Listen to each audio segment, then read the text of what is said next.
Welcome to my channel. Episode 1: Technology and Godology.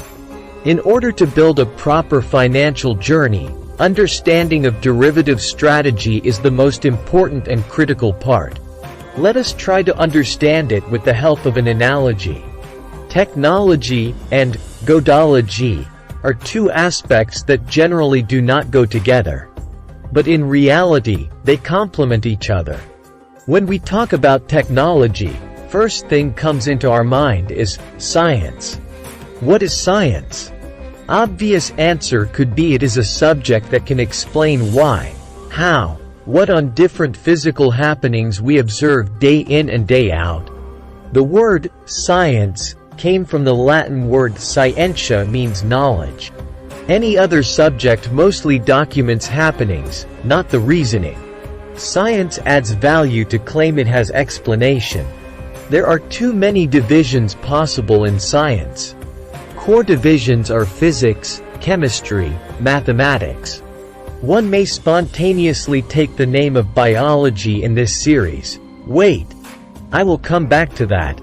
Science documented rules and laws after observations and experiments on different happenings. Science drives technology to execute repeatable jobs. Technology cannot fail. If it fails, science to be blamed, not technology. Science cannot be blamed too, as it might not observe all patterns. Science incrementally gets enriched based on the new observations. Interesting part is when something is not explainable. We tend to utter, "God knows."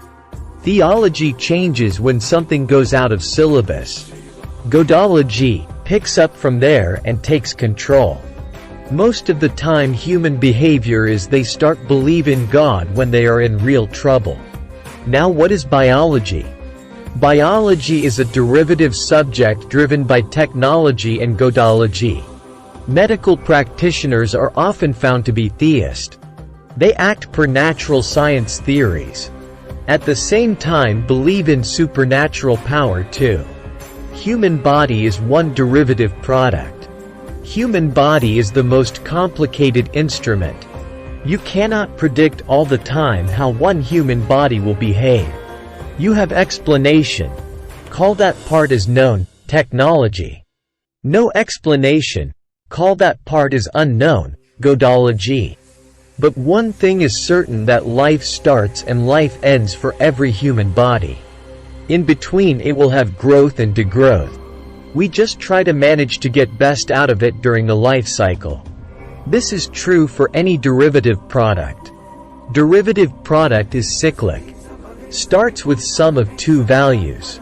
Intrinsic value and time value. Every derivative product expires at the end of cycle. Time value turns to zero when it expires. We end up with only the intrinsic value, based on the performance during the life cycle. So, at maturity, we get only the intrinsic value. Guidelines. Track certain parameters that impact the derivative value at any point of time during its life cycle.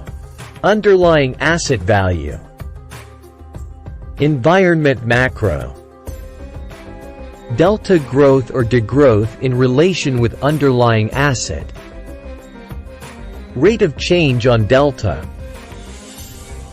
Time value decay rate.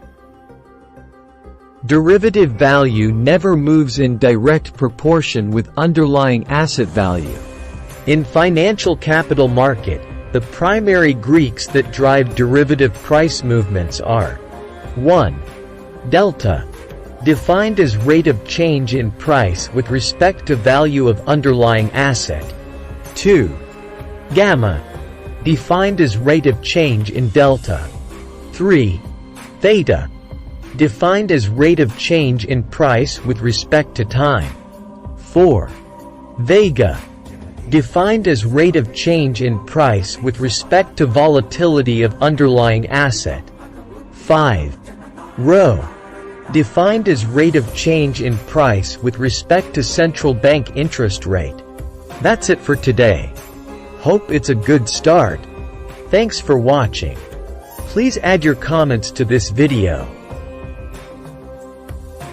Subscribe to this channel and stay tuned for upcoming episodes. Stay connected.